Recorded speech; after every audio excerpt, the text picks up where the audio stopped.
Upang isulong ang pagpapatupad ng Reproductive Health Law, nagsagawa ng Marcha ng Buntis para sa RH Law ang iba't ibang grupo patungo sa Korte Suprema.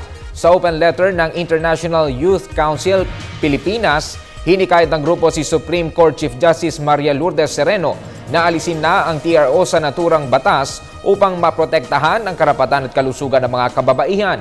Samantala, ayon sa Philippine Society for Responsible Parenthood, matutugunan ng RH Law ang problema sa tumataas na pagkamatay ng mga nanay at kanilang mga sanggol. Kabilang sa mga nakiisa sa nasabing aktibidad ay ang celebrity mom na si G. Tonji at cultural activist na si Carlos Celdran.